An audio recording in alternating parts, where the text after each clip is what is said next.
welcome back to our channel, Ejima. So today we have a question that we're going to be discussing on Ngozi actually styles my natural hair. Okay, killing two birds with one stone. So today's question is, I had a friend recently ask me this question. So she's in her early 30s and she said, Nana, I really want a child. What do I do? She's not in a relationship. Okay, she doesn't have anyone serious. She's not partnered. So she's in her early 30s. Okay, there's no like, not like someone she could say like, oh, I'm about to marry him in a few years or anything like that. She is African-American. Okay, and she really wants to be a mother. So, and it's a very interesting question and a very interesting topic, just because I feel like a lot of Black women or women in general don't want to talk about this, and it's something that's becoming so prevalent. A lot of women are going to be facing this tough decision at that age, like 32, 33, 34, leading up to 35. And what I wholeheartedly told her, okay, because you good? Yeah. You sure you good? Yeah, positive. Okay. So what I told her, and this is my opinion, I'm not saying my advice is correct. What I told her is that she should look into freezing her eggs. Okay? And she wasn't really happy with that response. And the reason why I told her to look into freezing her eggs is because if she freezes her eggs now while she's still in her early 30s, she won't feel as much pressure in her mid or late 30s if she's still single just to settle down with any guy just because she wants a child. But again, freezing your eggs is an expensive process. It's invasive. I don't want to simplify it and make it seem like it's that simple. Like most insurances, I have a friend that did it. Insurances don't cover it. You need to pay out of pocket. Okay, so I'm not trying to glamorize the process, but I feel like, in her situation, that was the best advice to give her. So Ngozi, what's your take? I think there's a lot of factors that have to be considered. She has to, number one, look at is she willing to be a single mother? That's the thing you have to look at. She is, definitely. Okay. For her to say that, definitely. She's willing to be a single mother. She's definitely. No, it's not definitely, because a lot of women want that, but there's many options. There's especially in 2020, there's a lot of options. Your one option could be to settle. I know we hate that word. Or maybe I don't like using that word. We're all gonna end up settling. We all settle, but a lot of people hate this word settle, manage, or just accommodate maybe a guy that likes her that she may have not been crazy about in the past. And learn to love him. Learn to love him so she can have children without, a lot of these things we're about to go into. That could be one option. I'm not saying it's the best option. Mm-hmm. Another option. So you shouldn't lower her standard? It's not lowering your standards. I don't like to look at it that way either. Just be open-minded. Yeah, being a little bit more open-minded. Her other option could be adoption.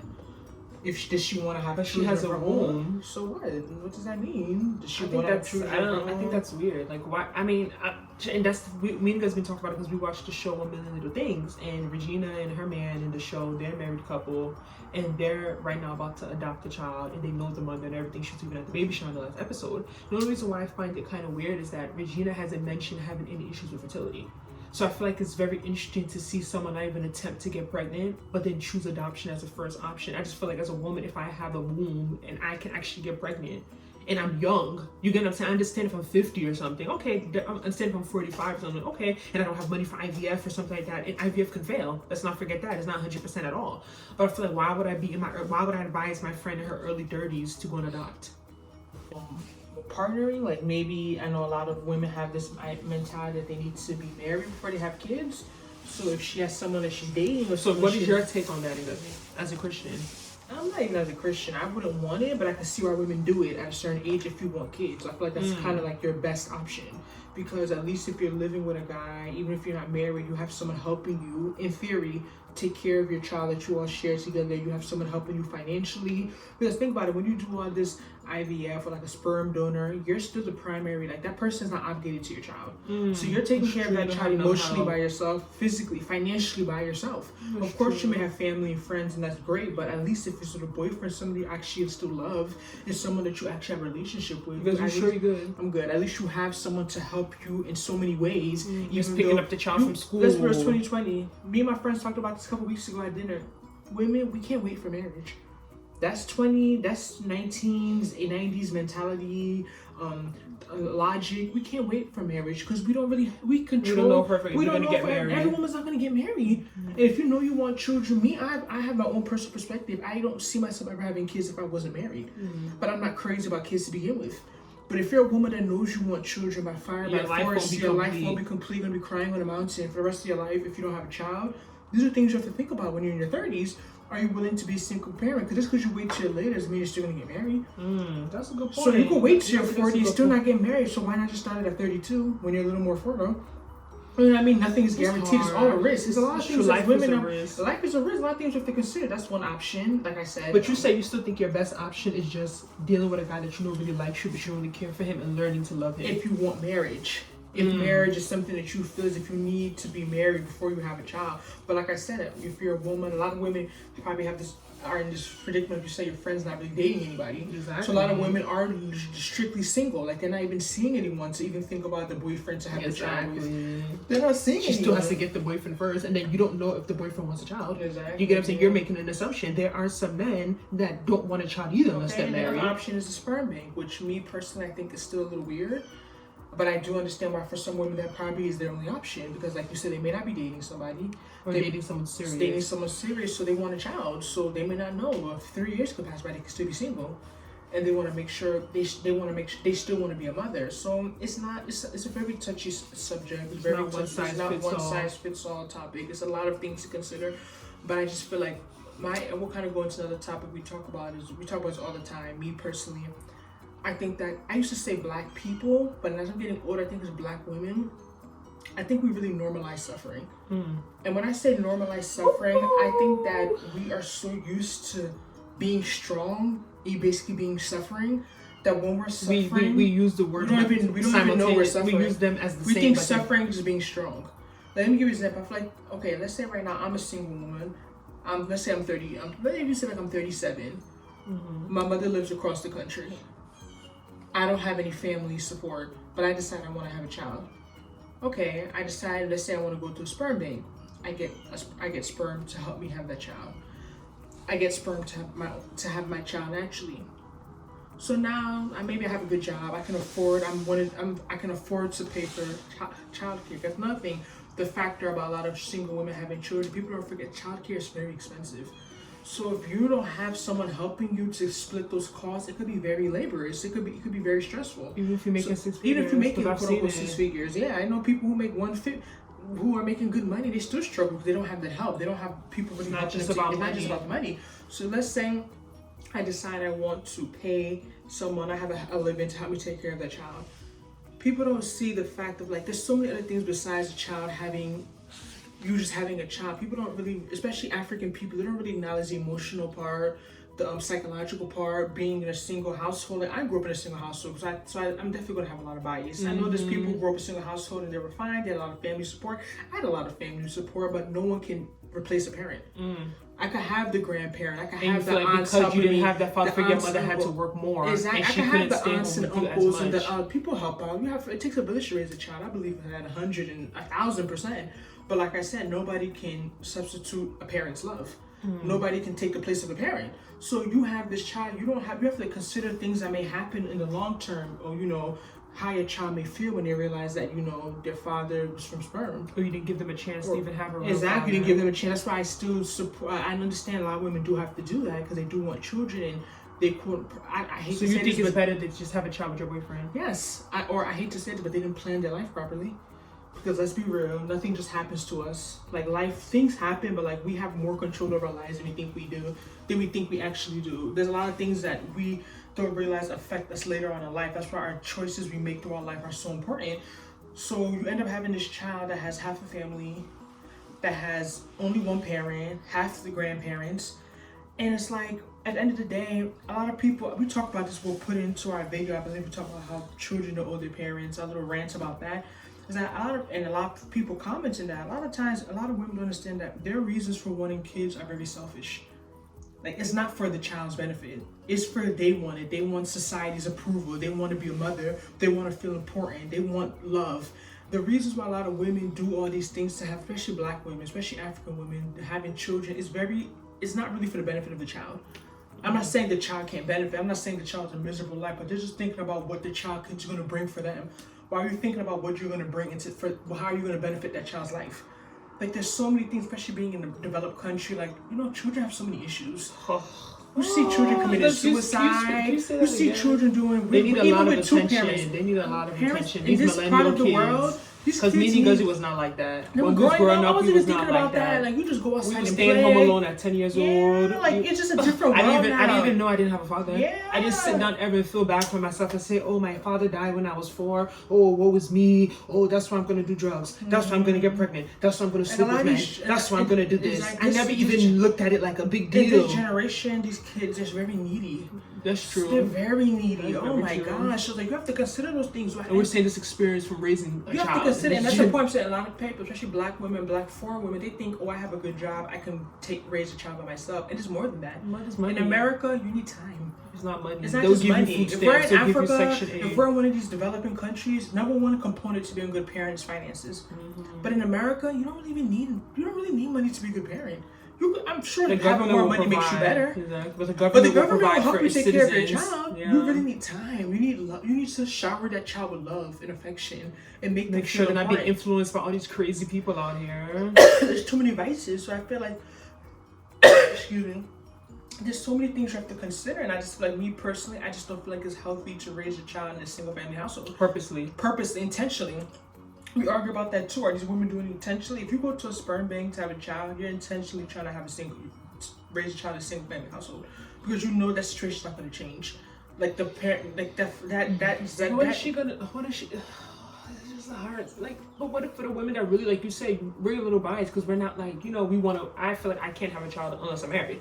Unless something happens, I'm messing around. Right now I'm not even on that route, so it's impossible unless I'm married Magdalene. Unless I'm doing something I'm not supposed to be doing, I get pregnant. I don't believe in abortion. Yeah, I'll have my child, but I would not purposely right now get pregnant or go to sperm bank. If I never get married, I'm never gonna have children. That's my philosophy. But right? Women can't do that. But a lot of people don't think like that. I've even had friends, their mothers, like, would tell them, like, go have a child. You're at a certain age, go have a child. If by the time you hit 35 and you're still single, go have a child. Go have a child. My mother would never tell me that. My mother would never, like... I just feel like, if you know that being a mother is your life goal, is more important than you even being married, I have to respect that. But I just feel like at points, like I said, you can't wait until that point in your life to try and... You cannot wait till you hit 35 to start thinking about that. You have to think a little ahead. Thank you. Like, especially as women, we have a clock. My friend, I actually want to see if she'll come on on one of our videos and talk about it. But she froze her eggs, and she was telling me at like 25, 26, Nnena, you should look into it. Your eggs will be more optimal. And I was like, what? I almost took it like an insult. But when I looked down, I'm like, what she's saying makes sense. Because she's like, the earlier you do it, the more viable your eggs are. I wish I did when I was a bit earlier. Mind you, she did this as a girl who's actually in a relationship. So it's just there's a lot to consider, but you definitely have options.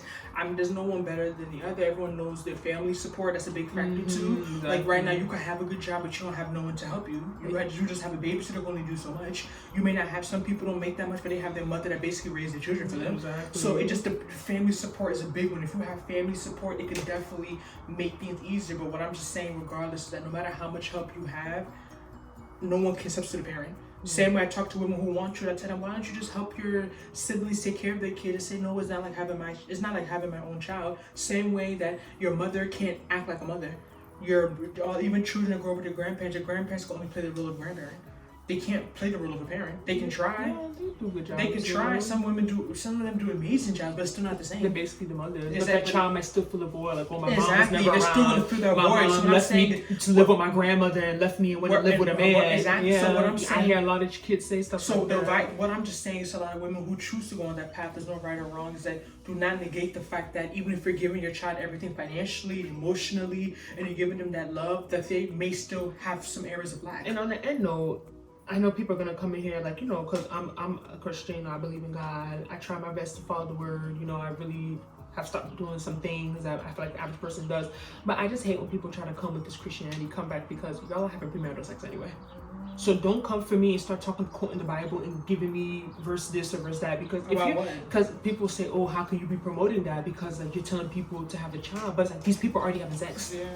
I didn't tell them to go have premarital sex. They're having sex with their boyfriend right now as we speak. You get what I'm saying? So you having a child with your boyfriend, what's the big deal? you already have sex with him. The sin has already been committed. You sleeping with him or you sleeping with him and getting a child is the same thing. I'm not, so end of the day, I'm not gonna. Whoever thinking like that is being very archaic. You'd be surprised. I just, even sometimes in church, the message, I feel people are not realistic. Like, they don't really promote young marriage. It's more like, oh, wait on the Lord. But people are not gonna wait till 40. That's the reality. People are not waiting. People are married at 35. Who's gonna be a virgin to 35? Maybe 10 out of people, maybe 100 of the people in the world. Like, it's not realistic. And I just feel like we just need to be more realistic and just understand ourselves and just understand ourselves and just honestly just be real with ourselves, and life will be so much easier and better. So I'm always, like I said all the time, I'm a proponent for young marriage, just because I feel like it does avoid a lot of these issues that we talk about when you marry at a younger age. And people will say, oh, but it doesn't matter, but it doesn't this. It's much easier not to fornicate when you marry at 23 versus marrying at 33. Much easier to wait on the Lord when you're marrying at 24 versus 44. Like, come on, let's be honest. You know what I mean? Like, let's be real. But it looks like Ngozi's having trouble styling this hair. I don't know what she's doing. All I feel is my head wagging back and forth. You have too much hair. Yeah, I just feel like also too, I just feel like a lot of women need to stop, period in life. A lot of women, I think that things can bring you happiness. I was just about to say that. I don't think anything can make you happy. I think a lot of women also, we didn't make the point we talk about is that a lot of women want marriage or they want companionship, but they know they can't control the area of their life to an extent.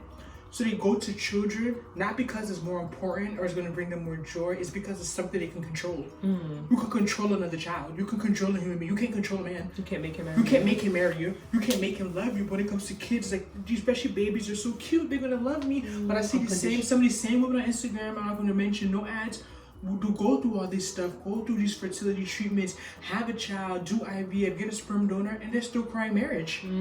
So that's what makes my point, is that if a child's going to bring you so much joy, your life is going to be so happy, and all your problems are going to be solved for the child, why are you worried about getting married now? And especially when it comes to African women, because the culture, people, if you ask the average African woman, her children are way more important than her husband. Africans, they get married for children. They don't get married for companionship. But to me, the opposite, being in a single household, father's been past over 20 years, I even see the importance more of a companion, than a child, of a husband than a child. Because I'm in America, we're in America, we see how things work. Can you continue to style my hair? Your child's gonna grow up one day and go their own way. Maybe live in California and you're in New York. Even Nigeria, you have people that they live in one country, their mother lives in another country. How often do you see your mom? What are you doing for her from another country? You may call her, you may talk to her, you may send her money, but you're not her companion. That's deep. You're not. When I go and I see two old people together coming into the pharmacy, coming into the mall, like helping each other, it's the most beautiful thing. It makes my heart melt. I love it. Like, it's so cute. It shows the importance. It just shows the importance, especially with this Afro. I know it was an Igbo thing, especially Igbo Nigeria, the culture, that old school culture. They're very conservative in their own ways. It's very conservative. So they try to ignore these things like, oh, it's not that important. Oh my gosh. Like, I'm not saying, I argue with my friends about this too. I don't know whoever's gonna come in the comment section. We talk about it. I always say, even when I was younger, like, if I had to pick having kids over being married, I'll pick being married. Wow. That's in a heartbeat. Doesn't mean I don't want kids. I want at least one child one day. I love babies. They're so cute. They're so adorable. They're so precious. There's children that are a little annoying. You know, when they start talking too much. Yeah, my little cousins, I'm ready to slap them. But like, I love babies. Oh my God, I love babies. Doesn't mean I don't want a child. But I'm saying, if you told me right now you're gonna have this child and you're never gonna get married, I would rather choose to get married and never have a child. And my personal take why I say that is because doesn't mean I can have a child and still date. You can have a child, still have boyfriends, but the way I look, especially how I was raised, I just feel like when you start dating and you have a child, it's not the same. Like, there's certain things that I don't believe in living with a man. I don't believe in having a man live with you that's not your child's father. I feel like it's weird. So let's say I go have my little child, now I'm cute, 33, 34, have my little cute baby. That means you can't I'm not gonna live with a man until I'm 52. Until my child goes to college, because I don't think that's appropriate. Wow. So me having that child, it really stops. It can, a man may want to even marry me, and I'm like, nah, we can get married, but we want to live in separate houses. Is he going to be okay with that? You know what I mean? That's part of his place. So I feel like even once I have a child, I can never really get married unless it's that child's parent, because the way I am, I respect my mother so much, the way she raised us, not bringing men around us. I would not want to, whether I have a boy or a girl, I'm not bringing a man around my child. That's in for me, and I'm so ever grateful. This world is crazy. There's so many crazies. So I just feel like, to me, doesn't mean that, like I said, just because I'm comparing two things, both of them are beautiful things, doesn't mean I'm saying one is stupid. Children are very important. they're very vital and they're very lovely. But I'm saying if I had to choose marriage or a child, I would definitely choose marriage. And a good marriage, of course, and not just any marriage. I don't want to be married. Are you giving me no. 2 ponytails? What is going on? I'm giving you 2 little puffers. No, I don't want 2 puffers. Leave this down. Let it be half up, half down. Let me know what y'all think. I know this is probably the longest video we've had in a very long time. This is very. We even need a part 2. It's very passionate. So many topics. So many. And it's what women around the people are going through this. And then they don't want to talk about it. And we because my friend literally asked me this, and like I'm sure she's not the only woman in her early 30s having these thoughts going through her head. I mean, we're not in our 30s. We still have a few years, but it's like these are things you have to think about, you know. Because I think about some of these things, and I'm not even there yet. So I'm thinking, damn, it comes to age, I really want my child. I'm 35 now. What are you gonna do? What are you gonna do? You're gonna sit around praying and fasting. You're gonna take charge of your life. You know what I'm saying? Because I feel like you could do both. I don't believe in extremes. I don't believe it's only prayer. I don't believe it's only me. I believe everything is a cumulative effort. Prayer works though, but science works too. Yeah, they both work. So let us know how you feel about this topic. Are you in this dilemma? Let us know how you feel, what your options are. Judgment-free zone, and we'll see you in the next video. Bye. I was looking at this hairstyle. Twist I took out from 1 week ago. I did it myself.